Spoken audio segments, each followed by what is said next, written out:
la 1, a las 2 y a las 3. Listo. Bueno, buenas tardes.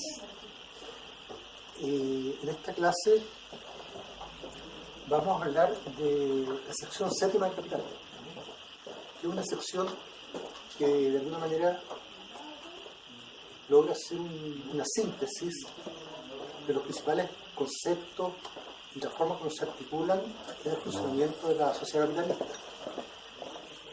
Y una de las importancias clave que tiene este capítulo es que trata realmente de la suerte que tiene la clase obrera en el desarrollo del capitalismo y cuáles son sus posibles alternativas. Esta sección séptima ocurre un poco después de lo que ustedes han pasado hasta ahora, ¿ya? Sin embargo, creo que de todas maneras es muy útil porque pone un marco a todo lo que ustedes están estudiando y puede que, si la clase cumple su objetivo, se comprendan mejor los conceptos que están viendo y que les falta por ver. Antes de entrar en materia probablemente del capital, me gustaría citar algunas ideas de economistas muy famosos respecto a lo que significa la economía para estos economistas. Voy a empezar con uno que se llama Samuelson, que es un libro muy famoso, muy importante, muy difundido, con el cual se formaron prácticamente todos los economistas en el mundo, desde los años fines de los 50, toda la década del 60 y el 70, y bueno, todavía se usa. Samuelson es un premio Nobel de Economía, por supuesto un economista capitalista, y es muy interesante ver cuál es la concepción que tienen de la economía estos economistas. En definitiva, Samuelson nos dice que la economía es lo siguiente: dice, la economía es el estudio de la manera en que los hombres y la sociedad utilizan, haciendo uso o no del dinero, unos recursos productivos escasos para obtener distintos bienes y distribuirlos para su consumo presente o futuro entre las diversas personas y grupos que componen la sociedad.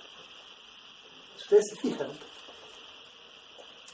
para este economista la economía es una labor técnica, ¿no? Fundamentalmente técnica, que no tiene que ver con la relación entre las personas, sino cómo se utilizan las cosas, ¿ya? Para cumplir ciertas necesidades. Y ese es fundamentalmente el gran marco donde se hacen todo el desarrollo económico desde el punto de vista de la burguesía. Otro economista, también muy conocido por ustedes, Milton Friedman, posterior, sin embargo, tiene una concepción muy similar. Dice, la economía es la ciencia que estudia la forma en que una determinada sociedad resuelve sus problemas económicos.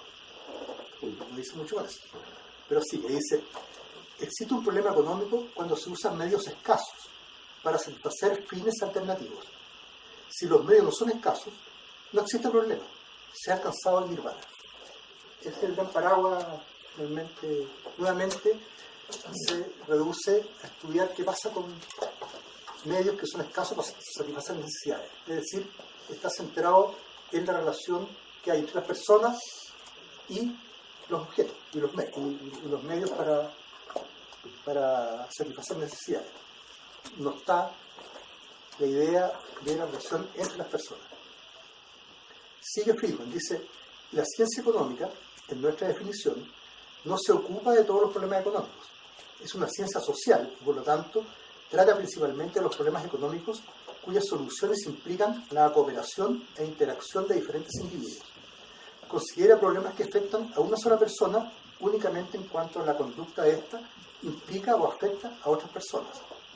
Además, no trata el problema económico en sentido abstracto, sino de la manera en que una determinada sociedad resuelve sus problemas económicos.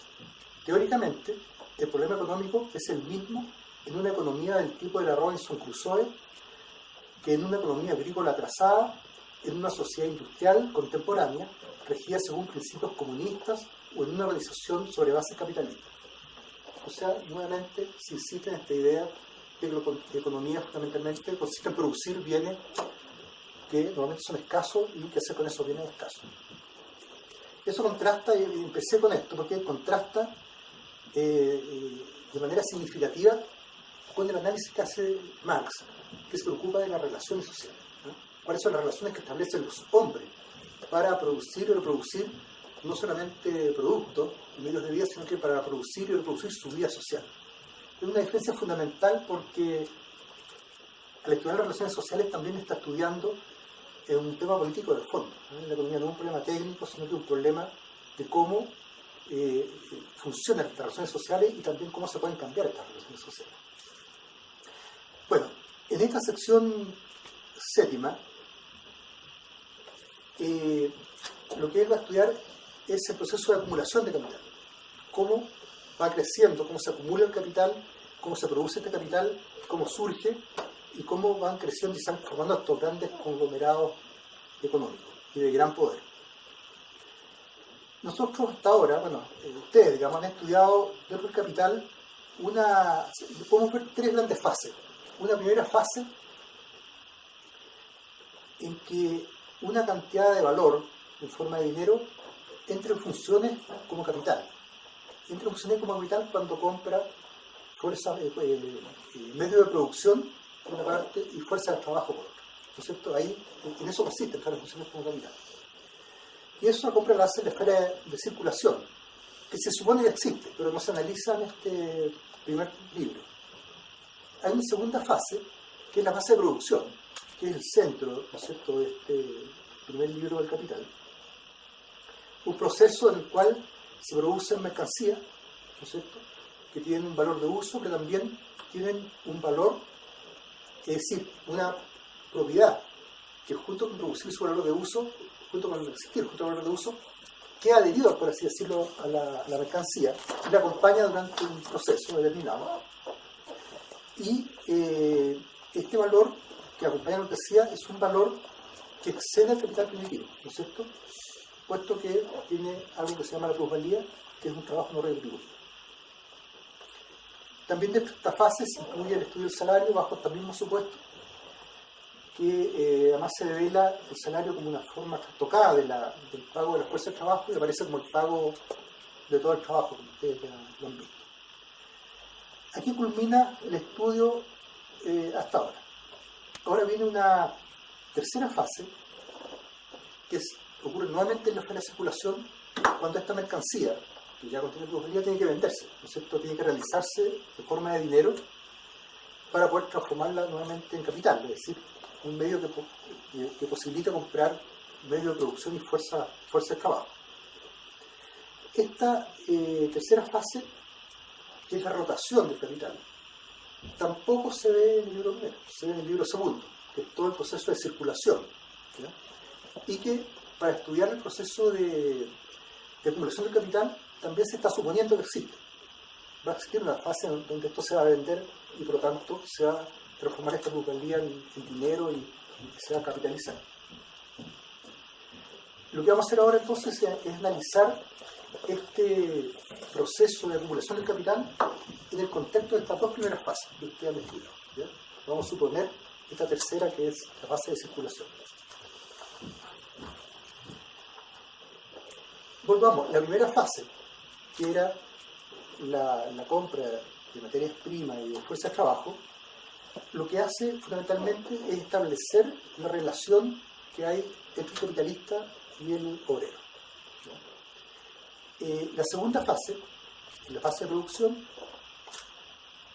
el punto central es la producción de plusvalía, pero vamos a ver que esta producción de plusvalía, entonces es un resumen, ¿no?, después lo voy a hablar en detalle más adelante.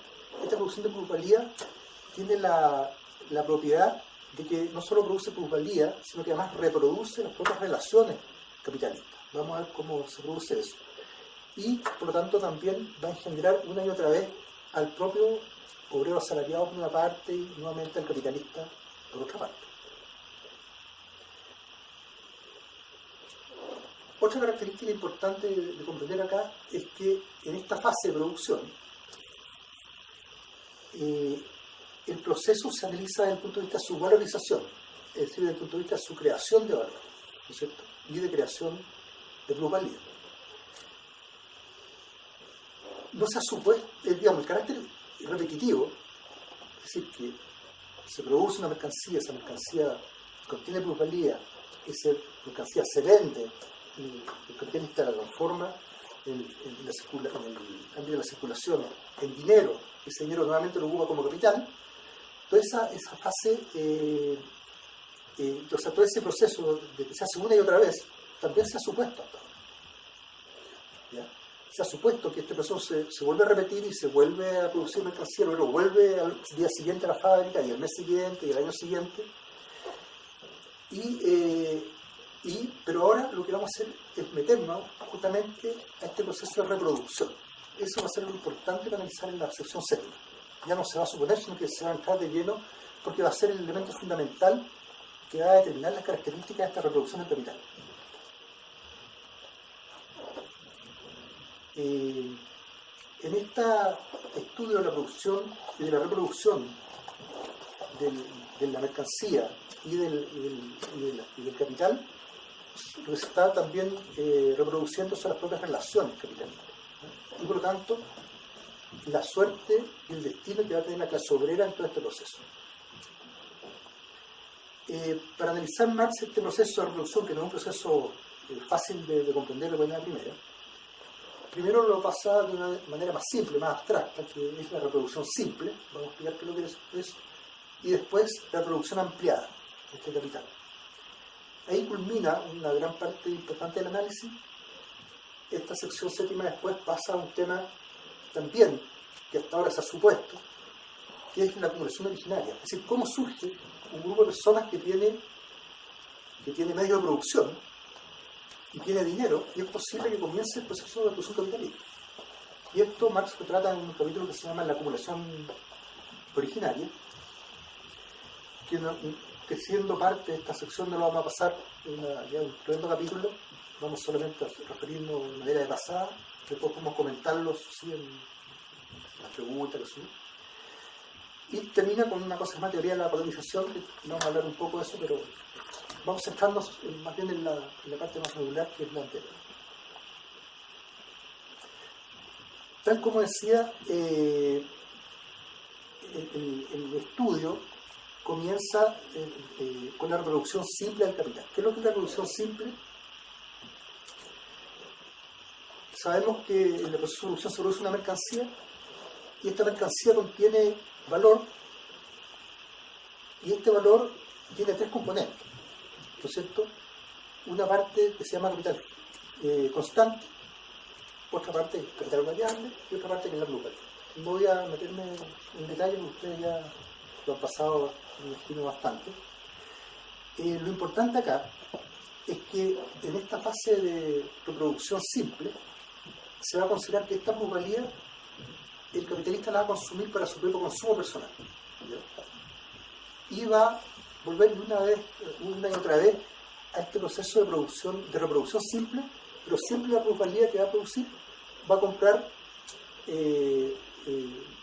mercancía para su consumo personal. Son mercancías por lo demás especiales, que para poder comprarla tiene que producirla el trabajador, digamos. Y por eso hay una parte de los trabajadores que van a producir mercancía apropiada para esta clase más adinerada, digamos, va a producir refrigeradores mejores, probablemente, yates, ropa más mejor calidad, justamente para cumplir este consumo de la plusvalía por parte de esta clase de capital. Porque, por supuesto, esto no es lo típico del capitalismo. Lo típico es lo que va a ser la producción ampliada. ¿Qué significa la producción ampliada? Cuando una parte de la plusvalía solamente lo ocupa para su consumo personal y otra parte la vuelve a invertir como capital.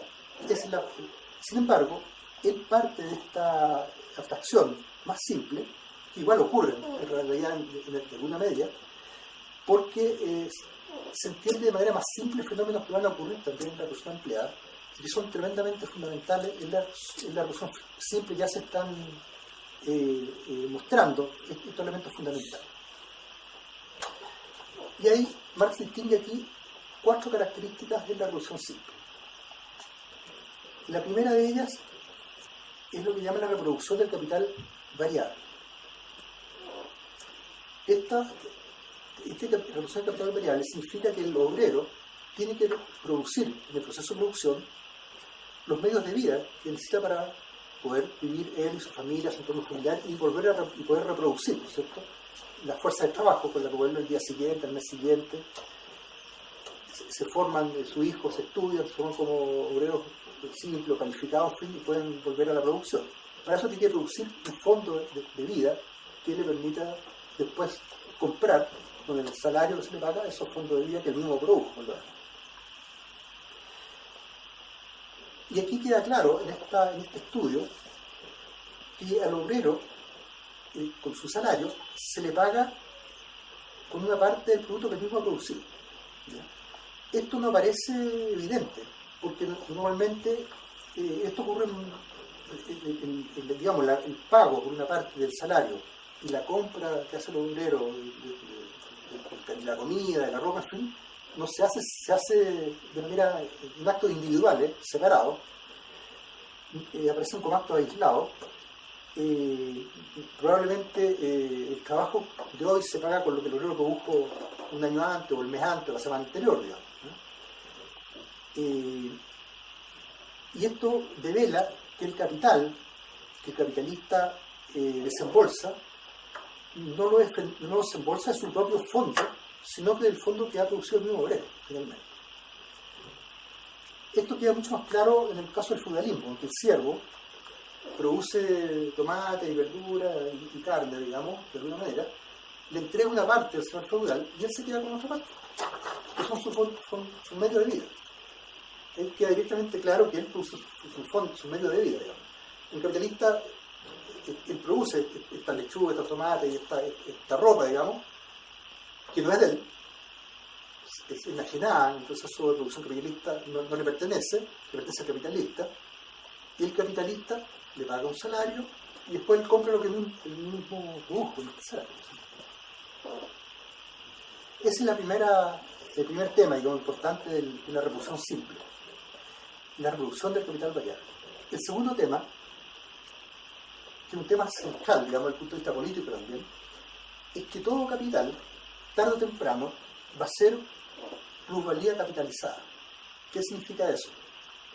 Supongamos que el capitalista comienza produciendo tiene una fábrica y tiene medios de producción por un valor de 1000. ¿Ya? Sabemos que en la producción se va produciendo plusvalía, significa trabajo no retribuido. Y supongamos que al año produzca 100 de plusvalía. Él ocupa esta plusvalía y la gasta en la producción simple, ¿cierto? La gasta se gasta en su uso personal. Como produce 100 de plusvalía al año, en 10 años produjo 1000 y el capitalista gastó 2000. Y por lo tanto, gastó todo su capital en valor. Sin embargo, él sigue siendo dueño de la fábrica, de las máquinas, en fin, legalmente le siguen perteneciendo, son de su propiedad privada, ¿ya? Entonces queda velado el hecho de que toda la plusvalía que se produjo, que reemplazó a su capital, ya no es producto de su trabajo pretérico. Supongamos que esta fábrica la produjo con sus propias manos o con su propio trabajo, pero ya eso se lo gastó. Por lo tanto, todos los medios de producción tarde o temprano van a ser plusvalía, capitalizadas, el trabajo no retribuido.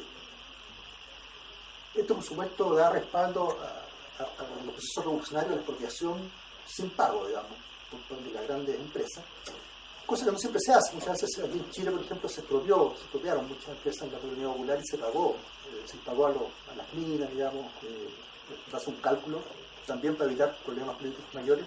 Obviamente igual no se evitaron, pero son procesos ya más que tienen que ver con temas de la política. Pero desde el punto de vista formal, el capital es todo el aparato productivo es plusvalía capitalizada.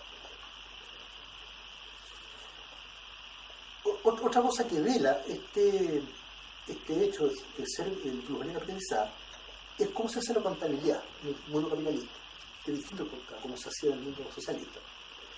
En el mundo capitalista, el capitalista recibe ingresos y la contabilidad se pone como ingresos, son todas las ventas, todo lo que él produjo, ¿no es cierto? Y luego se consignan los gastos. Él gasta todo lo que le viene, lo gasta en materias primas nuevas, lo gasta en fuerza del salario de los trabajadores, lo gasta en pagar a los gerentes, en fin. Realmente aparece que los ingresos son iguales a los gastos, ¿no es cierto? Y así aparece la contabilidad, y por lo tanto el capital primitivo sigue apareciendo en la contabilidad como propietario del capitalista y como que algo que no ha variado, sigue siendo parte de los activos de la empresa, ¿no? El año pasado tenía una empresa que valía 1.000 y este año sigue teniendo una empresa que valía 1.000. Legalmente el derecho de propiedad le garantiza que eso sigue siendo de él. Así trabaja la contabilidad, ¿ya? Lo que no muestra la contabilidad es que lo que recibe el capitalista como ingreso tiene una parte, y finalmente todo es plusvalía, ¿ya? Que no fue pagada, digamos, al trabajador. Eso no aparece en la contabilidad.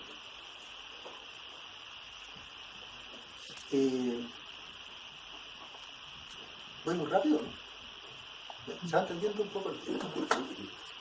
El tercer aspecto, dijimos que eran 4, es que la producción y la reproducción de este ciclo va a eternizar el trabajo del obrero asalariado, de modo que en un polo va a producir el obrero asalariado y en otro polo, como lo habéis dicho, la clase capitalista.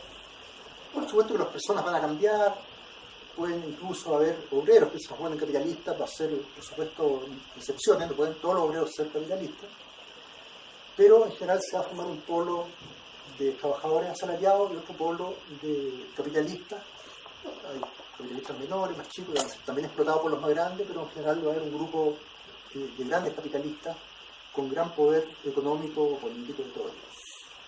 Y el cuarto punto, que también es bastante novedoso, es que el consumo individual del obrero, es decir, él recibe su salario y va a su casa y va a comprar pan, digamos, en fin, es parte del consumo productivo que se llama, digamos. Después vamos a hablar un poco de eso, digamos, pero que es necesario para la reproducción del capital variable, por así decirlo, para que el capital variable pueda encontrar a estos obreros y por lo tanto el consumo que hace el obrero en su casa, y comprar ropa y comida y casa y lo que sea, lo que está haciendo es realizar el valor y la plusvalía que está en la mercancía transformado en dinero que le da al capitalista para volver el proceso de capitalización. Por lo tanto, dice Marx, el obrero en su casa es muy parecido a una máquina, ¿no? A lo que se gasta en la mantención de la máquina, es parte del circuito en el cual se puede reproducir este capital. Algunas conclusiones de este primer apartado es que el capitalista va a seguir siendo dueño de los medios de producción en todo este proceso. Puede haber capitalistas que quiebran, pero va a ser reemplazado por otro capitalista que se va a adueñar de esa fábrica que quebró, digamos.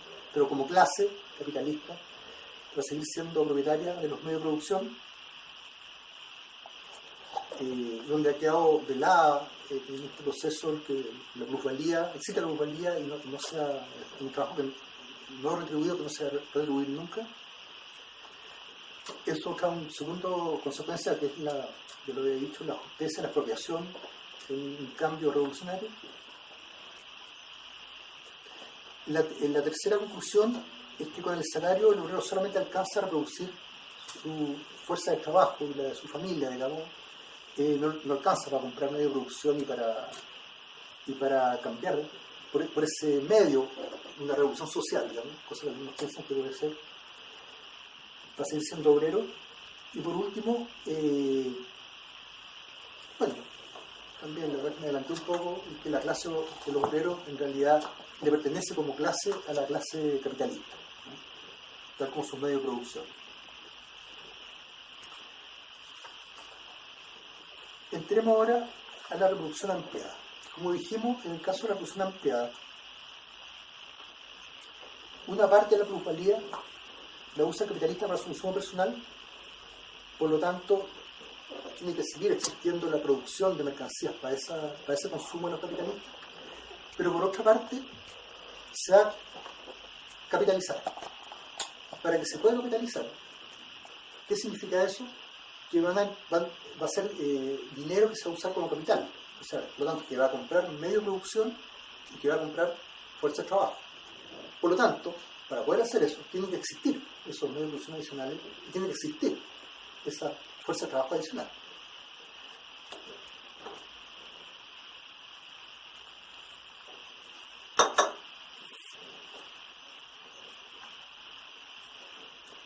Esto es una diferencia fundamental con el caso de la revolución simple, en el cual el producto excedente solo contenía los medios de vida para los capitalistas, como habíamos hablado anteriormente. También habíamos dicho que esta es la manera propia de usar el capitalismo. El capitalismo siempre tiene que ir funcionando en base a una reproducción ampliada de su capital. Eso es lo que vamos a ver y vamos a ver cómo sucede. Lógicamente, para poder aumentar el capital, también tiene que ir ampliando las relaciones de tipo capitalista, cosa que nuestros economistas no consideran, justamente para que la nueva producción y la nueva capital que se acumula se puede hacerlo de manera capitalista, no de otra manera. Marx ahí hace un análisis importante respecto a que esta acumulación de capital aumenta la dependencia del obrero del sistema justamente y del capital.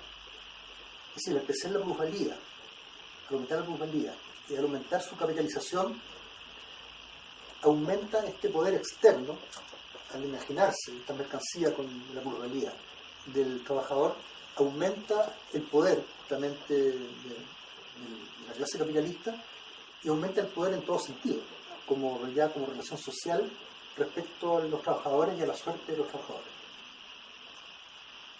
Es decir, una fuerza externa que finalmente va aumentando su dominio sobre la clase obrera. Hay tendencias que se contraponen, que la vamos a ver un poco más adelante.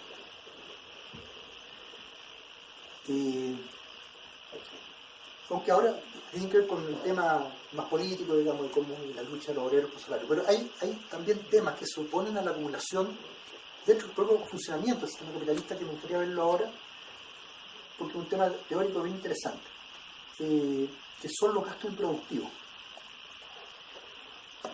El capitalista, esta plusvalía que va a ocupar para la producción, para la capitalización, dijimos que la ocupaba fuerza de trabajo y medio de producción. Sin embargo, por la complejidad de la competencia, se supone que estos capitalistas tienen competencia, tienen que incurrir en una serie de gastos.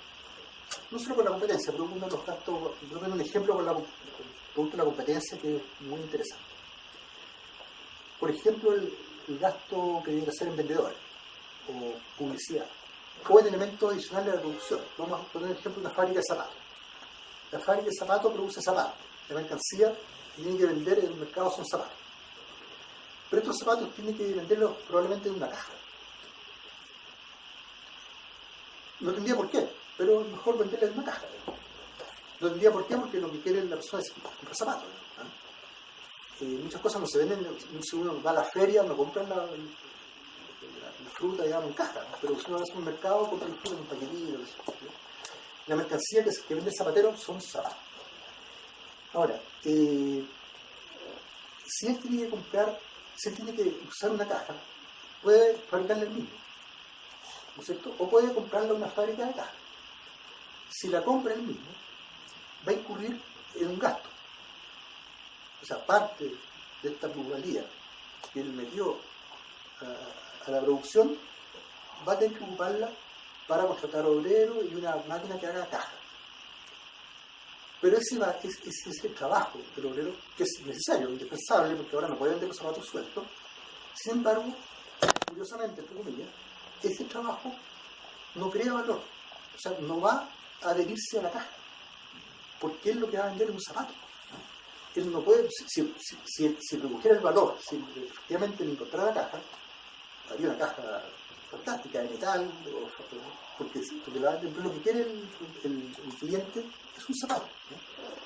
Y por lo tanto, una caja de cartón bastante modesta en general, uno puede decir, pero yo conozco productos de lujo que tienen envase, sí, puede ser, pero el 90% de la producción no se produce así, digamos, ¿no? Todos los productos que uno ve, que lo compra en el full center, lo compra en cualquier parte, tienen caja mínima para que el producto no se destruya, qué sé yo, pero va a ser un gasto, eso va a ser un gasto improductivo, que no crea valor. ¿Ya? No está comprando materia prima y fuerza de trabajo para poder producir sus zapatos, está comprando una caja. Lo mismo pasa con la publicidad. Él tiene que comprar publicidad para poder competir en el mercado. Y en el caso lo mismo, en vez de comprar la caja, va a comprar un cartel que diga la fábrica de zapatos tal, no sé, ¿no? Puede producir la él, pero va a ser un gasto improductivo, y si la cosa prueba también va a ser un gasto improductivo. O se tiene que pagarle a un vendedor. Y podemos aumentar, ojalá tengamos tiempo al final para saber, para entrar en el tema de qué productos producen valor, qué producción produce valor y cuál no produce. Y es muy interesante desde el punto de vista de la ley del valor hacer ese balance desde el punto de vista de los conceptos, porque vamos a entender aquí que la ley del valor es la que va a dirigir de alguna manera la producción y la reproducción del capital. ¿Por qué toco este tema? Estábamos tocando de que en la reproducción ampliada hay una parte que se opone también a esta ampliación de la producción de capital, que son los gastos improductivos. Hagamos un breve resumen. Hasta ahora, nosotros, Marx, digamos, parte del análisis de la producción mercantil, que son productores individuales que producen mercancía que le pertenecen y las venden en el mercado, digamos. Cuando esta producción mercantil alcanza un máximo desarrollo, dice Marx, surge la fuerza de trabajo como mercancía, ¿no es cierto? Y ahí justamente cambian las relaciones, surge, digamos, el capitalismo. Ese es el punto de definición del capitalismo, la transformación de la fuerza de trabajo como mercancía, que sabemos que es un trabajo que produce más valor que lo que ella cuesta, ¿no es cierto? Este obrero produce medios de producción y medios de vida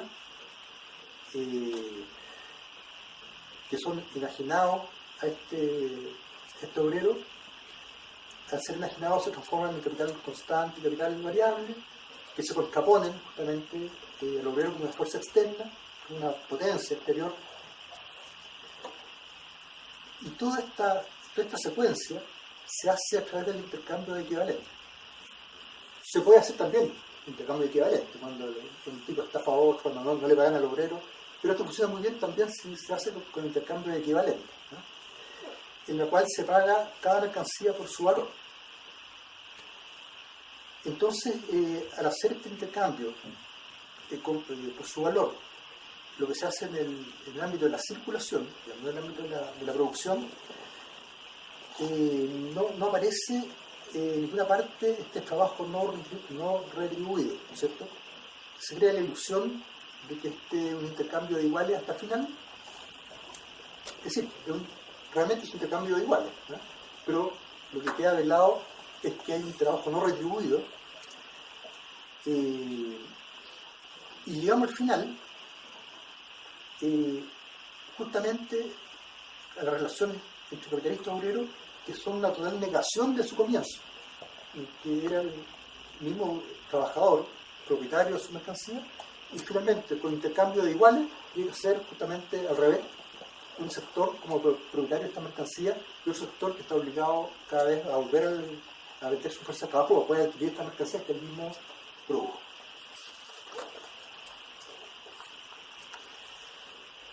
Dentro de este proceso de acumulación de capital hay procesos que se utiliza en la clase capitalista para aumentar también la plusvalía, como son el aumento de la duración de la jornada, el aumento de la intensidad del trabajo, ¿no es cierto? El aumento de la productividad. Cuando aumenta la productividad, cuando llega una máquina más poderosa, digamos, traspasa mucho más valor del capital constante, ¿no es cierto?, tanto de la máquina como de los medios de producción, ¿no es cierto?, que traspasan valor al producto final. Y también es un factor bien interesante que habla Marx respecto a la diferencia que hay entre el capital empleado en la producción y el capital consumido, ¿no? El capital empleado es el valor de la máquina completa. El capital consumido se consume una partecita de la máquina, ¿no? Entonces él tiene la ventaja, dice Marx, parecido a la fuerza de la naturaleza, cuando se aprovecha el viento, el agua, digamos, una capacidad que obtiene gratis, por así decir, también en el proceso de acumulación. Bueno, una vez que ya todas estas bases, llega un capítulo dentro de la sección que es la Ley General de Acumulación Capitalista. Que en lo fundamental analiza la suerte que le cae, digamos, a la clase obrera en este proceso. Aquí analiza un factor central para hacer este análisis, que es cómo cambia la estructura del capital en este proceso. Este cambio de la estructura del capital es lo que él llama la composición orgánica del capital. Ustedes creo que no han pasado eso. La composición orgánica del capital es cómo se distribuye este capital en la parte constante y en la parte variable. En el fondo es el capital constante partido por el capital variable, ¿no? Es decir, se habla de un aumento de la composición orgánica cuando la proporción entre capital constante y capital variable aumenta. Acá hay que hacer una aclaración importante. Hay una composición técnica del capital y una composición de valor. La composición técnica se refiere más bien a los aspectos cuantitativos. Es decir, yo tengo 50 máquinas, de esa manera, ¿no? Y tengo 100 trabajadores. Una parte del capital constante y el capital variable. Técnicamente, la cantidad de maquinaria, de empresas, de construcciones, todo lo que es capital constante, es relacionado con la cantidad de obreros que yo uso para hacer todo eso.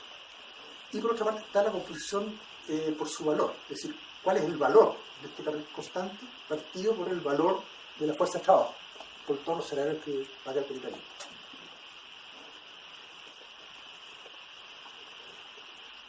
La variación de uno no va acompañado directamente con la variación del otro, ¿ya?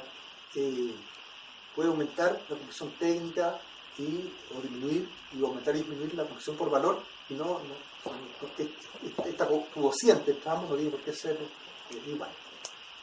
Por lo tanto, ocurren fenómenos distintos, ¿no? Cuando uno realiza distintas alternativas.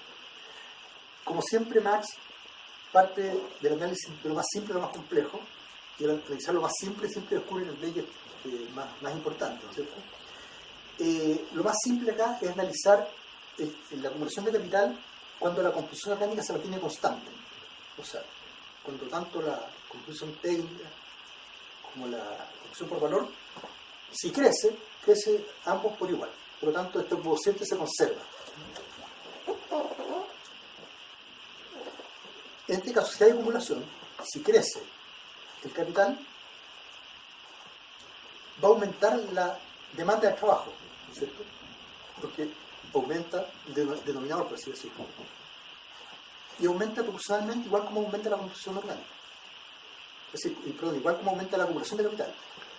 Si el capital era 100 y aumenta a 200, al doble, ¿no es cierto? Va a aumentar al doble el capital fijo y el capital constante y el capital variable. Aumenta proporcionalmente. Y el cociente se va a mantener constante. En este cuadro se aumenta la demanda de trabajo, justamente para poder, necesita más obreros para producir, para poner en movimiento el capital adicional producto de la acumulación. Hay una presión por aumentar los salarios. Se requieren más obreros. Y aumenta los salarios. Esto puede después analizarlo de manera más compleja, por supuesto, hay factores que se oponen, factores que hacen que el salario aumente sin haciendo que aumente la acumulación, si es que hay una lucha obrera importante, pero hablando en abstracto, si aumenta la necesidad de mano de obra, va a aumentar en general la presión por la alza de salario. ¿Hasta cuándo va a aumentar? Hasta cuando empiece a amortiguarse la acumulación, porque el aumento de los salarios va a hacer que disminuya justamente la plusvalía. Por lo tanto, disminuye la cantidad de valor que se va a poder transformar en capital productivo. Y por lo tanto, va a disminuir esta acumulación, esta variación de la acumulación. Este es un tema clave. Esta variación de la acumulación, Marx dice que es una variable independiente. En cambio, la variación del salario, producto de esta variación de la acumulación, va a ser la variable dependiente. Es decir, los salarios van a aumentar o disminuir dependiendo de cómo varía la acumulación. Sin embargo, en los textos de economía o en la apariencia de los fenómenos, justamente pareciera que es lo contrario. ¿Ya? Pareciera que la variación de la oferta de trabajo, o sea, si hay mayores obreros, bajan los salarios. Si faltan los obreros, crecen los salarios. Como que la variable independiente fuera la cantidad de obreros. ¿Ya? Y aquí, bueno, Marx da explicaciones ya conceptuales de cómo justamente el proceso es al revés. Lo que lleva a la variable independiente, lo que hace y lo que determina la fluctuación de los salarios es cómo la acumulación se va moviendo, ya sea aumentando o disminuyendo. Vamos a profundizar eso un poquito más.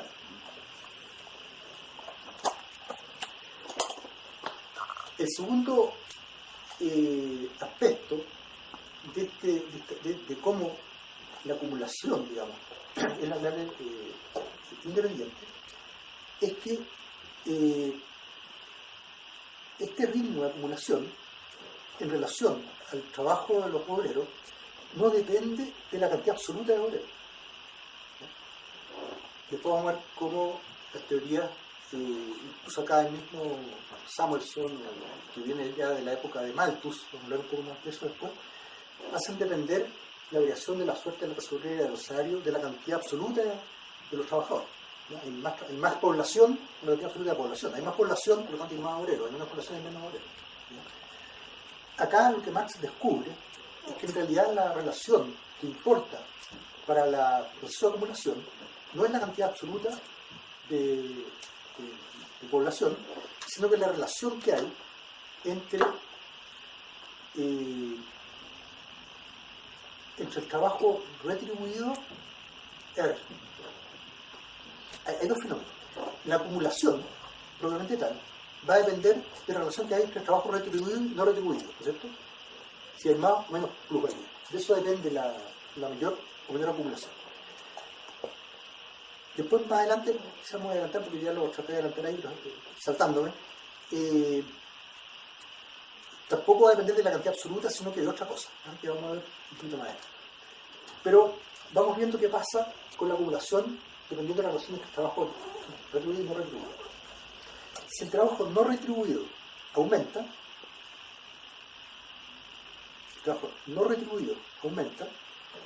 aumenta la plusvalía, por cierto, aumenta la acumulación. Al aumentar la acumulación, aumenta la necesidad de fuerza de trabajo. Eso implica una presión al alza de los salarios.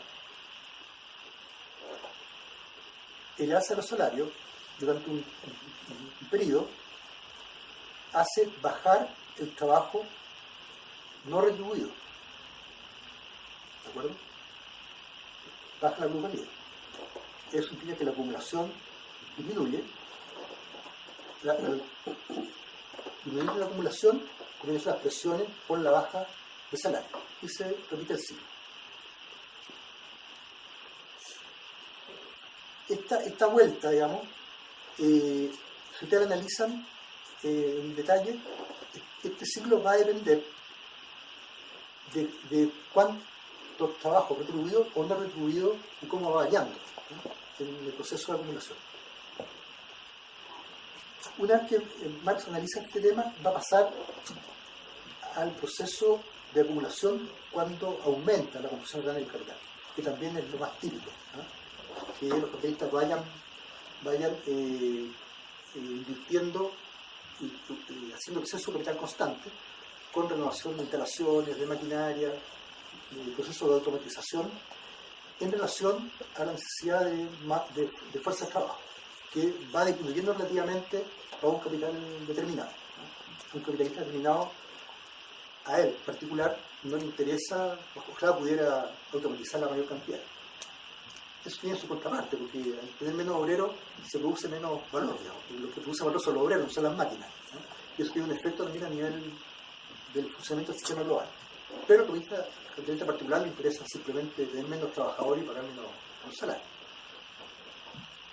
En este caso, a diferencia de cuando la composición orgánica era fija, la demanda de trabajo acá no es proporcional a la acumulación, ¿no es cierto? Si la acumulación aumenta el doble, o sea, el doble cantidad de capital fijo y variable, la suma de capital fijo y variable implica probablemente una cantidad menor de fuerza de trabajo, porque para eso aumenta el capital constante, para poder disminuir el capital variable. Entonces no es proporcional como en el caso cuando se conservaba la composición orgánica del capital. ¿Estamos? Entonces, este nuevo capital, producto de la acumulación, en condiciones en que la composición orgánica ha aumentado, atrae mano de obra. Igual necesita mano de obra, no pueden funcionar solo las máquinas, ¿ya? Pero con una composición orgánica menor que el primitivo. O sea, relativamente atrae mano de obra, pero en menor cantidad. El capital primitivo, él igual va a cambiar, va a cambiar sus máquinas por máquinas más poderosas, ¿no es cierto? ¿Qué va a pasar? Va a repeler trabajadores, justamente. Entonces, el proceso de acumulación en circunstancias que aumenta la composición orgánica produce un doble efecto: atracción de fuerza de trabajo por una parte, en menor proporción que antiguamente, pero también una expulsión de obreros porque el capital antiguo mejoró su productividad, por así decirlo, ¿ya? Esta atracción de mano de obra y este rechazo de mano de obra normalmente no se equiparan. Puede que en algún momento se equiparen, pero lo normal es que no se equiparen, sino que produce una fluctuación y normalmente se producen en ramas distintas de la producción. O sea, los trabajadores que son contratados en una rama son rechazados en otra rama, no es la misma, digamos, ¿no? Entonces, hasta que se produzca el reacondicionamiento y se pueda contratar la mano de obra rechazada, puede pasar un lapso largo o puede no pasar nunca, ¿no?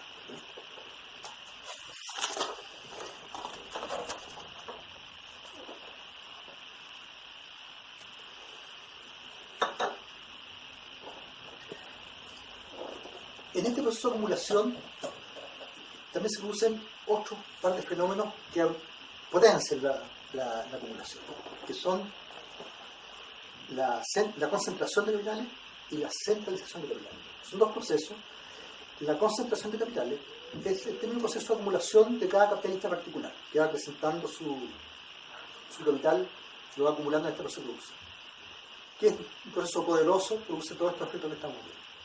Pero hay otro proceso que es más poderoso que ese, que es la centralización, cuando se unen capitales individuales, distintos, ¿no? Se unen, se fusionan grandes empresas, grandes conglomerados, digamos, y esto produce un cambio mucho más radical y mucho más corto en el tiempo, en el cual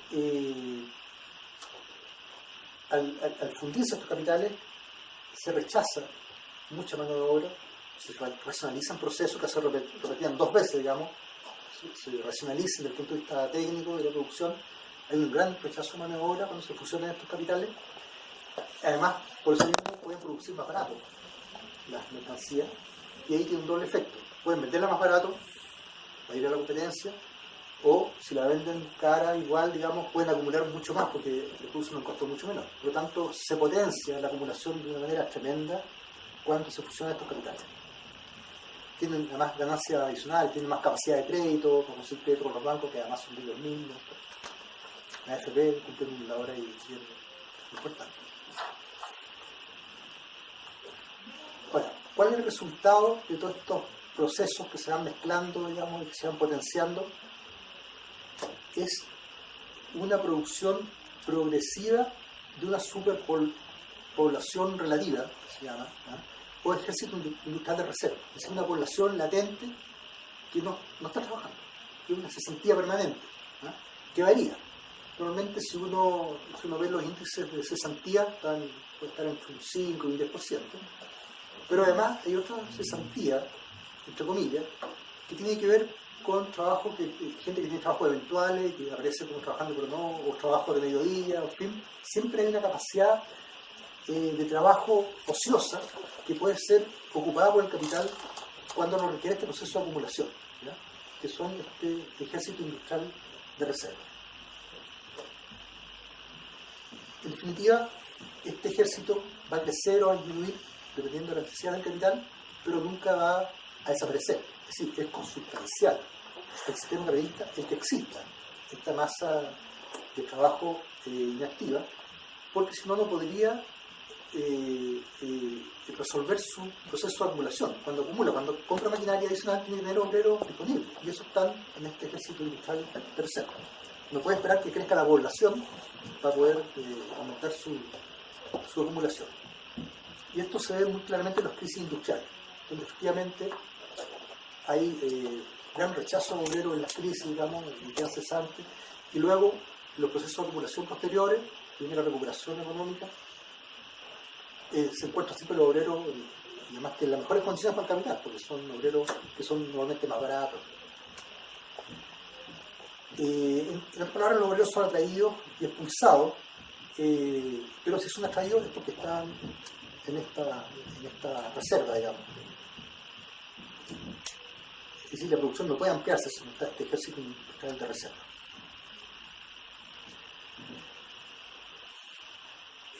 De aquí Marx, que es lo que quería decir antes, digamos, y traté de adelantarme, este movimiento de los salarios no se produce, por lo tanto, por el aumento absoluto de la población, sino cómo varía la proporción entre este ejército industrial en activo y este ejército industrial de reserva.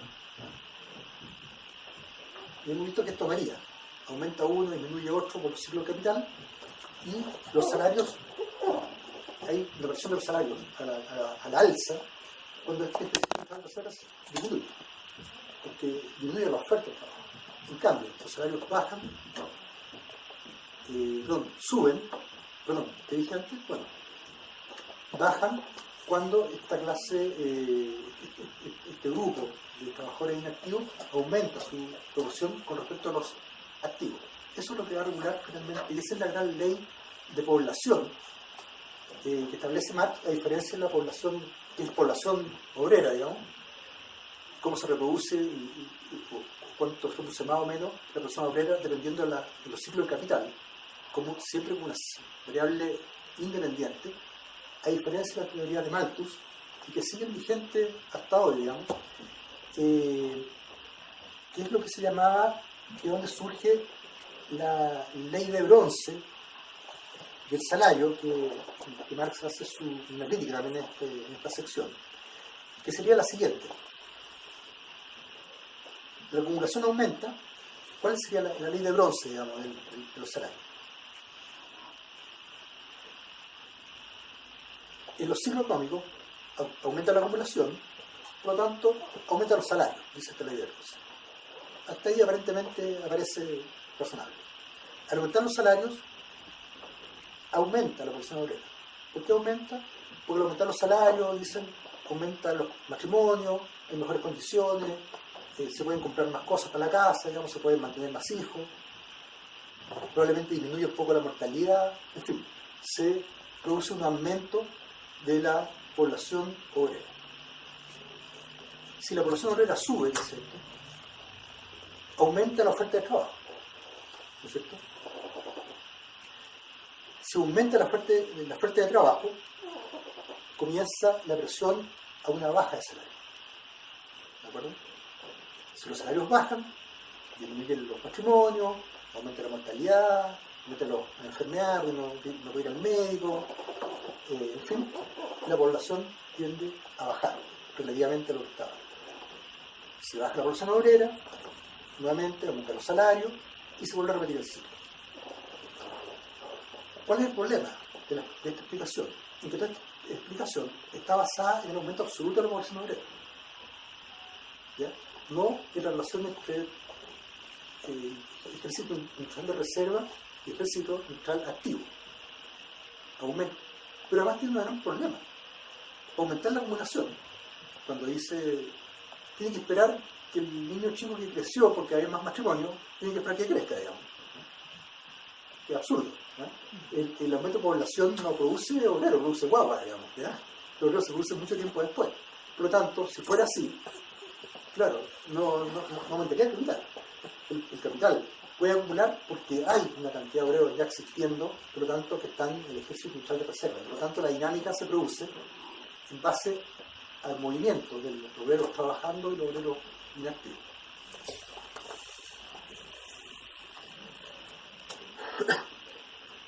Tampoco esta ley, que la misma que están en estos libros, no analizan el fenómeno de la variación de la composición orgánica.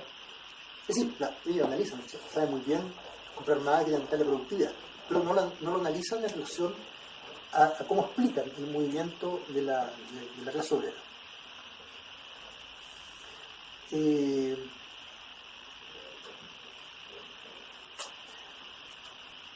La otra conclusión que saca Marx acá es que una acumulación acelerada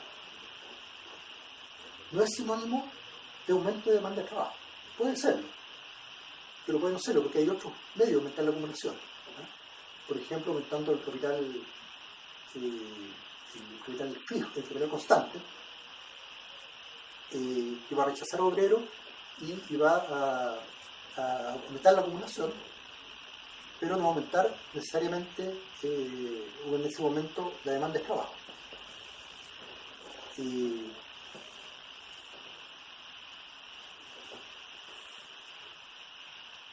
Bueno, vamos a pasar ahora un poco más a ahondar en la teoría de Malthus por la vigencia que tiene hasta el día de hoy, ¿no? Es decir, el considerar el movimiento de la clase obrera y la población obrera no en base a esta proporción, sino que el aumento de la disminución de la población obrera. Samuelson, donde fuimos formados nosotros como economistas, ¿qué es lo que dice respecto a la teoría malthusiana? Bueno, bastante largo el capítulo, no lo voy a leer completo, pero dice, bueno, ustedes saben, digamos, no sé si saben, pero es muy común este malthusianismo, digamos, que consiste en que Malthus planteaba que la población aumentaba por alguna razón, digamos, en razón aritmética, 1, 2, 3, 4, 5, 6, digamos. En cambio, los alimentos, ¿sí? Los alimentos aumentan en producción aritmética, 1, 2, 3, 4. En cambio, la población aumenta en producción geométrica, 1, 2, 4, 8, 16, 32. ¿Ya? Y por lo tanto, el aumento de la población obrera hace que nos sea acompañado con la producción de alimentos, de productos para vestirse, en fin, de lo que necesita la clase obrera para vivir. Y por lo tanto, llega un momento en que la sociedad no puede vivir, digamos, los obreros no pueden seguir viviendo por falta de alimentos y se mueren. O simplemente si hay más personas, como la cantidad de producción es la misma, o aumenta mucho menor producción, lo único que hace esta producción aumentada es hacer subir los precios, pero no hace subir los productos, y por lo tanto no puede sostenerse esta sociedad. ¿Y cómo se sostendría? En base a bajar la población, en base a las pestes, a la guerra, a distintos fenómenos sociales o naturales que producen una baja, o Malthus, que era un clérigo en realidad, un monje, entonces no ponía el acento en la guerra, sino que en la abstinencia sexual. Y eso, no, y el la teoría de la abstinencia, que en la medida que hubiera menos, bueno, existía el anticonceptivo, esto fue hace 200 años, ¿no? Fue el año 1800 más o menos que publica su teoría. Existían estos anticonceptivos y por lo tanto él promulgaba la abstinencia como una manera de favorecer a la clase obrera, porque si no iban a bajar, se iba a morir de hambre. Celibato virtuoso lo llamaba. Bueno, eso es lo que decía Malthus. Lo que dice Samuelson, dice defendiendo a Malthus, dice, pero fijémonos en que Malthus no dijo que la población crecería en esa proporción, sino solamente que tal es una tendencia cuando no está reprimida. Precisamente, consideraba él muy importante la demostración de que en todos los tiempos y lugares la población ha resultado contenida por distintos impedimentos, hasta el punto de que en la primera edición de su libro insistía enfáticamente en los frenos positivos que incrementan la mortalidad, las pestes, hambre y guerra. Ulterior se dio algo de esta percepción pesimista, bueno, y esto es lo que yo les dije respecto a las medidas preventivas a través del celibato, ¿ya? Es decir, lo que hace Samuelson no es contradecir, sino que más bien insistir en lo que mismo pone Malthus, digamos, como los factores que se oponen a este crecimiento. Se sigue pensando en que efectivamente la población crece como un hecho natural, independientemente de otros fenómenos que tengan que ver con las relaciones sociales. Otra de las cosas que dice, a pesar de las estadísticas que en última instancia, que en las últimas ediciones del libro se refieren a muy distintos países, se refiere al libro de Malthus, hoy se admite que las ideas de Malthus eran muy simplistas, pues en su examen de los rendimientos decrecientes,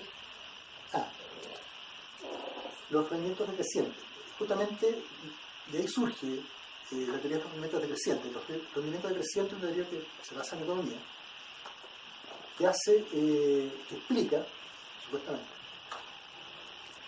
que,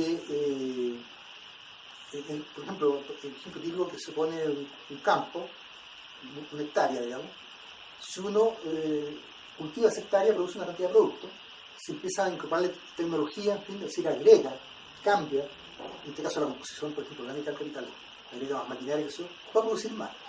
Pero en la medida que puede comprar incluso insecticidas o alimentos especiales para las plantas, y eso produce, va a ser de manera decreciente. ¿Por qué?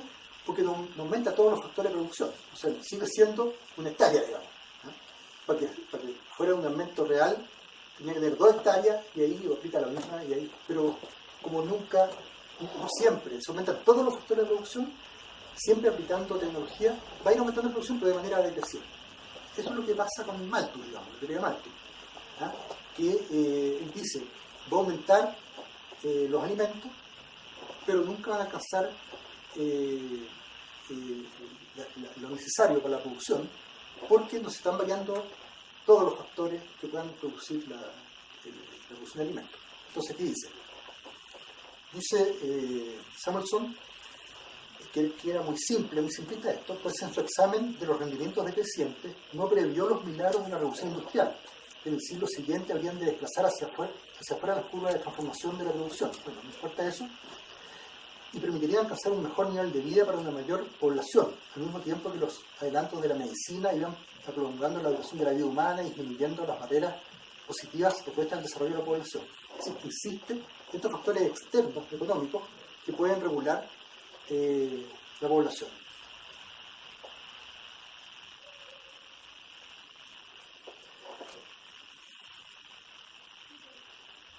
Se hace la pregunta, ¿qué ocurriría si la medicina moderna nos libra de las enfermedades para enfrentarnos con el hambre?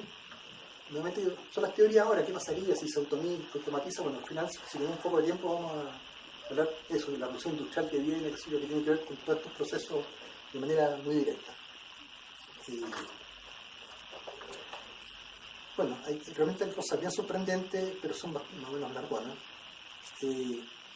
Por ejemplo, dice que raro, dice, al terminar la Primera Guerra Mundial, los hombres todavía influidos por las teorías malthusianas de superpoblación escribieron libros de títulos tan alarmantes como El mundo se enfrenta con una superpoblación, o este otro, El sitio justo para estar en pie, o sea, la guerra justo para estar todos parados y no caer de otra manera. Pero mientras estos libros salían a la prensa, Europa Occidental y los Estados Unidos experimentaron profundos cambios demográficos que solo ahora, una generación después, empezamos a comprender, con la consecuencia de que el péndulo ha pasado al otro extremo. Justamente después de la Gran Depresión, en los años 30, baja la población de manera notable, el ritmo de nacimiento, hay mucha estadística, digamos, que llega a ser 2 2,1 creo que para conservarla como un hijo por pareja, digamos, igual 1,3, 1,4 en ciertos momentos. Y hace este análisis y nos explica, digamos, por qué, digamos, ocurre esto, ¿no? Y aquí lanza distintas opiniones, pero bueno, no lo voy a repetir porque en realidad tendría que leer una página completa, si después tenemos tiempo la podemos leer. Ahora, la lógica de la población de Marx tiene una lógica totalmente distinta, ¿no? Analiza la lógica de la población desde el punto de vista de la relación entre esta masa activa y esta masa inactiva, y que va a depender de la acumulación del capital. Siempre va a haber enfermedades, siempre puede haber guerras que varíen la población, por supuesto, ¿no? Pero eso va a ocurrir siempre, pero de fondo. El tema es qué pasa si no ocurre eso, qué pasa con la población, ¿no? Si no ocurre en guerra o peste en que muere la mitad de la población. ¿Cómo es el propio desarrollo de la dinámica capitalista en abstracto? Es de acuerdo, la población aumenta o disminuye la relación de acuerdo a cómo varía esta proporción. Ahora, hay muchas distorsiones de esta teoría de Marx respecto al empobrecimiento creciente en la que ya hemos visto que esta reproducción ampliada del capital produce un sector de trabajadores por un lado, capitalistas por otro, y además dice Marx que hay una pauperización, en este caso obrera, creciente, de una tendencia realista que está siempre que significa que va a empeorar su situación siempre. Y ahí vamos a ver qué significa eso. Bueno, por supuesto que han salido contradictores, y dentro del mismo ámbito del marxismo, digamos, del ámbito del capitalismo, bueno, no voy a citarlos, pero hay muchos. Pero dentro del ámbito del marxismo, que digamos el marxista, están dos representantes claves, que son Kautsky y Bernstein, que son todos políticos y economistas, que plantean lo siguiente, que en realidad, efectivamente, la situación de la clase obrera empeora, pero en relación a la burguesía. O sea, no empeora absolutamente, empeora relativamente. Esa es la primera idea. Y la segunda idea es que empeora en relación a las nuevas necesidades, ¿ya? Pero respecto a las antiguas necesidades, siempre hay una mejora. Entonces también hay un empeoramiento relativo. Marx analiza esto y dice, no, el empeoramiento es absoluto. ¿Por qué? O sea, ¿cuál es el kit del tema que plantea Marx? Este análisis Marx lo hace en esta relación antagónica, en la contradicción que hay entre el desarrollo de las fuerzas productivas. Ustedes ya pasaron por eso, la fuerza productiva, y la forma capitalista en que se adopta este desarrollo de fuerzas productivas. O sea, las relaciones de producción que hay detrás de esta, que es lo que no toma en cuenta justamente la definición de economía de los economistas. A lo largo de todo este proceso de acumulación. O sea, ¿qué pasa en esta relación social cuando se produce este desarrollo de la fuerza productiva en relación a esta relación de producción? ¿Qué es lo que dice Marx? Dice, ¿de dónde se sigue? Estoy citando textualmente, a medida que se acumula el capital, tiene necesariamente que empeorar la situación del obrero, cualquiera sea su retribución, ya sea que ésta sea alta o baja. Efectivamente, el parámetro más directo para medir la situación de la clase obrera es si puede comprar más o menos mercancía. Si tiene un refrigerador y antes no tenía, si tiene una casa con piso y antes no tenía con piso, en fin, si tiene más mercancía, efectivamente hay una mejora de su condición de vida en esos aspectos. Pero Marx dice que no. Dice que a pesar de eso, y a pesar de tener un mejor salario, él dice que la situación empeora. ¿Por qué? Porque al polarizarse esta relación de producción, por un lado trabajadores y por otro lado este gran conglomerado económico, este poder externo que se lo puede al trabajador aumenta. Eso es indiscutible, aumenta. Y el efecto de eso es lo que está viendo esta presión social. Fíjense que la encuesta que se hacían hace 6 meses atrás sobre la felicidad del año pasado, cada vez está repartiéndose por las redes sociales un análisis de CADEN, no sé si lo han visto, de la gerente general de CADEN, estaban muy sorprendidas porque el año 2017 hicieron una encuesta en que los chilenos decían que eran más felices. Pero el 79% decían que eran más felices. Y la encuesta estaba hecha de tal manera que efectivamente llevaba a esa conclusión. Usted tiene más cosas, tiene más vida, tiene hijos en la universidad, lo han deudado, pero tiene más hijos en la universidad, que no podía tener hijos en la universidad, en fin. Toda una serie de parámetros que tienen que ver con el aumento de los salarios, con relación a 50, 100 años atrás, y por lo tanto con la capacidad de comprar más mercancía. Y de repente dice ella misma, ¿por qué este estallido social? O sea, ¿por qué justamente cuando la gente dice que está mejor? O sea, ¿qué hay detrás, digamos, de este estallido social? Y justamente aquí se devela el tema, la otra cara, digamos, de esta relación social, en que efectivamente la persona tiene más cosas, pero está más endeudada, está más inseguro, si pierde la pega, no va a saber qué hacer, está más inseguro su familiar, que es más viejo, porque no le va a alcanzar la plata para poder mandarlo al médico, en fin, o sea, la cantidad de pérdida de estas nuevas necesidades o de necesidad antigua se hace más patente cuando se acumulan estas pérdidas y efectivamente la vida se hace mucho más frágil. Antes un campesino vivía mal, tampoco nunca un obrero agrícola, un campesino, pero tenía 8 hijos, 10 hijos, digamos, y se alimentaban, no iban a la escuela a lo mejor, pero vivían todos los días. No había al médico porque no habían médicos sofisticados, no habían hospitales tan sofisticados tampoco, ¿no? Pero luego la burguesía siempre vivía mejor que el obrero. Pero ahora, ¿quién tiene 8 hijos? No puede tener, algo más que las parejas más tienen un hijo, si es que se casan, si es que tienen un hijo. El promedio va a ser, creo que 1,5 hoy día, digamos. ¿Por qué tiene 1,5 si es más feliz y tiene mucho más, un salario más alto y puede comprar más cosas? Qué raro. ¿Por qué tiene menos hijos? ¿Por qué no puede? O sea, seguramente se hace patente que efectivamente la vida del obrero es mucho más frágil, se pone un poder mucho más considerable con el desarrollo de las relaciones capitalistas. Analicemos el tema de las 40 horas. Fíjense que con todos los elementos que hemos dado, podemos tirar algunas cosas. Se han dado muchas teorías respecto a cómo perjudicaría a los obreros esta cosa tan rara, digamos, de aumentar, de bajar el horario 40 horas. Mire, en general toda la gente ha escrito cartas al Mercurio y artículos demostrando que las 40 horas es lo más nefasto que hay para la clase obrera. Acá hay un artículo de un dirigente empresarial de Coquimbo, Daniel Macia, que escribió una carta al Mercurio, donde demuestra lo nefasto que sería. Había otros mejores, pero no lo encontré, pero este está igual.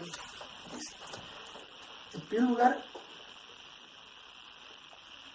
trata de argumentar, dar un marco a su argumentación, de que las 40 horas es un tema complejo. Y es lo siguiente, que no se puede decir, entonces baja la cantidad de horas y entonces va a ser mejor la vida de obrero. No, dice. Pero lamentablemente dice, el mundo es mucho más complejo que eso. Y el trabajo, los buenos salarios y el crecimiento económico no se logran por la mera voluntad de gobernantes y legisladores, sino con otras cosas más difíciles de lograr, como la estabilidad, la confianza en los agentes económicos, la productividad y la apertura de los mercados, por citar solo algunas características de las economías más prósperas. O sea, trata de juntar sin ninguna relación conceptual y causal entre una categoría y otra, para asustar a la gente, para decir, mire, esto es tan complejo que este análisis, este fenómeno aislado, finalmente va a ser pésimo para la clase obrera. Pero después argumenta en base, cita una frase de Mario Marcel, que es el presidente del Banco Central.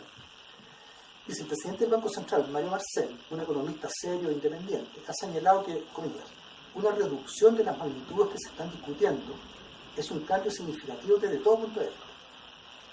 Y ha descrito sus efectos indicando que la proporción de reducción de la jornada será de entre 9% y 22%, agregando una alarmante estimación del incremento en los costos de contratación.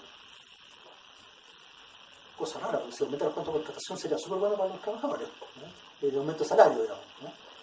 Y aquí está tratando de demostrar lo nefasto que sería para los trabajadores. Pero después ya él da su propia explicación y dice, la ciencia económica enseña que si aumentan los costos de contratación, sin aumento de productividad, se reducen las dotaciones. Es raro, ¿eh?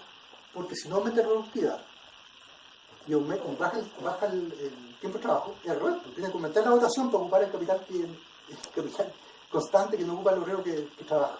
Que antes trabajaba 8 horas y ahora trabaja 7, no sé. ¿Ya? Hay una hora en que el tipo se va para la casa y le queda, tiene que trabajar una hora, no disminuirla. Por lo tanto, dice, se reducen las dotaciones, porque la gente creía que iba a aumentar las necesidades. No, por el revés. Y después dice, y finalmente se incrementan los incentivos a la automatización. Bueno, sabemos que eso va a pasar. En suma, dice, menos trabajo y más desempleo. Para aumentar el susto, dice, una persona cesante no trabaja ni 45, ni 40, ni 41, ni 40, sino que es 0 tiempo. O sea, no hay ningún análisis, hay un análisis contradictorio, ¿no? Dice que al trabajar menos horas se reduce la contratación, cuando en realidad debe aumentar. Dice que se reducen los salarios, cuando en realidad deben aumentar. Al final llega que para resolver esto, que toda la argumentación que se ha dado, que primero hay que aumentar la productividad, y una vez que aumenta la productividad se puede reducir el horario, cuando justamente ocurre lo contrario, el capitalista reemplaza máquinas por obrero cuando empieza a bajar la acumulación. Es como un efecto, ¿no? Si está ganando, está acumulando 5 comprar maquinaria nueva, no lo va a hacer, porque sale más caro. Si tiene obreros baratos, no va a comprar máquinas nuevas, las máquinas nuevas las va a comprar cuando efectivamente se le empieza a hacer caro el trabajo, es decir, cuando se han subido los salarios o cuando ha bajado el horario de trabajo. Pero ahora hagamos un análisis con los elementos que he dado más. Digamos qué pasa si baja el horario. Si baja el horario, por lo que hemos visto, va a tener menos obreros o menos horas hombres trabajando. Por lo tanto, baja la acumulación.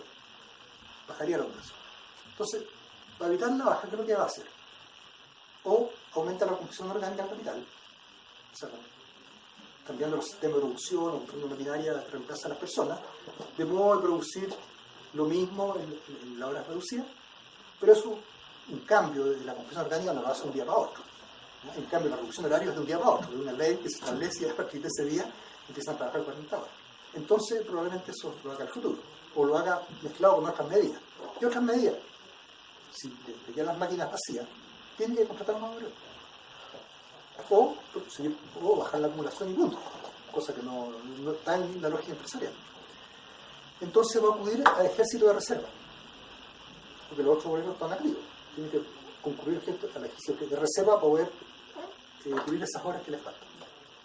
Por lo tanto, el ejército de reserva baja en su cantidad.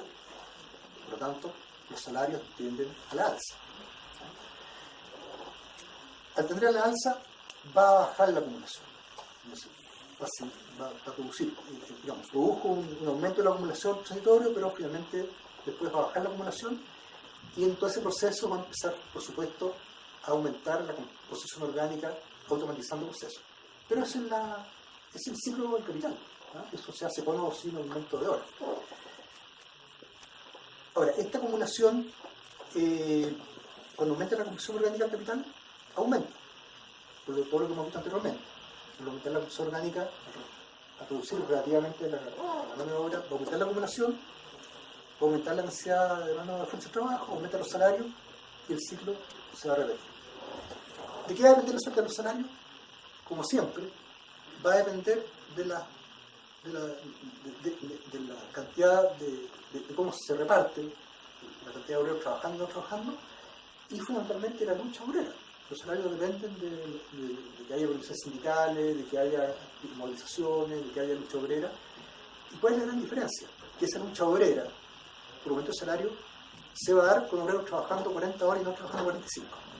Y va a haber una ganancia, por lo tanto, social, desde el punto de vista social, neta para los trabajadores. Y eso es lo que ha pasado en todo el mundo. Se trabaja mucho menos horarios que en Chile, que es uno de los países que se trabaja más alto horario. El último capítulo que me interesa pasar es la tendencia histórica de la acumulación capitalista. Lo voy a hacer muy resumido acá, para dejar un poco tiempo para la conversa.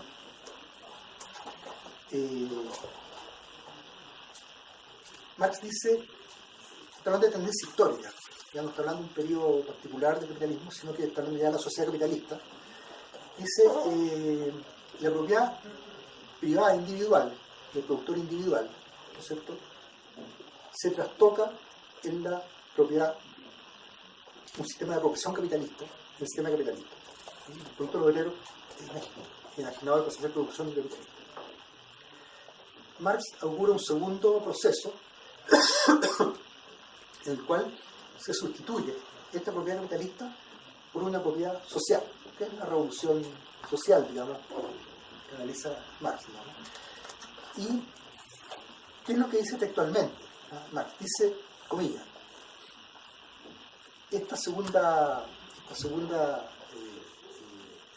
proceso, ¿no?, en que es propiedad esta producción privada capitalista, dice, ella restablece no la propiedad privada del trabajador, sino la propiedad individual. Hace una diferencia ahí entre propiedad privada del trabajador y la propiedad individual. Dice, ella restablece no la propiedad privada del trabajador, sino la propiedad individual, basada en los progresos de la era capitalista sobre la cooperación y la posesión colectiva de todos los medios de producción, incluyendo la tierra.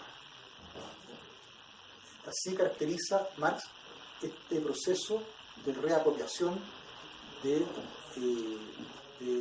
no solo de los productos dentro de la sociedad capitalista, sino de las relaciones sociales, por unas relaciones sociales en la cual se produce este reacomodo de la propiedad que vuelve a los productores de una manera social.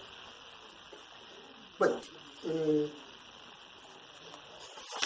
como les decía, en este capítulo central es la suerte de la clase obrera en este proceso de acumulación capitalista.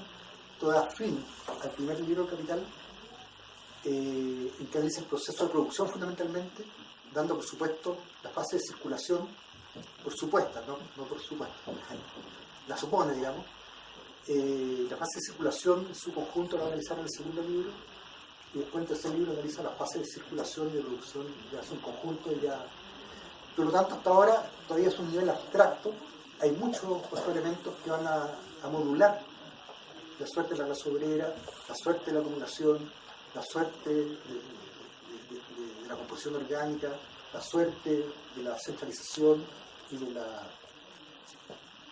¿cómo se llama? Estoy medio avanzado, parece.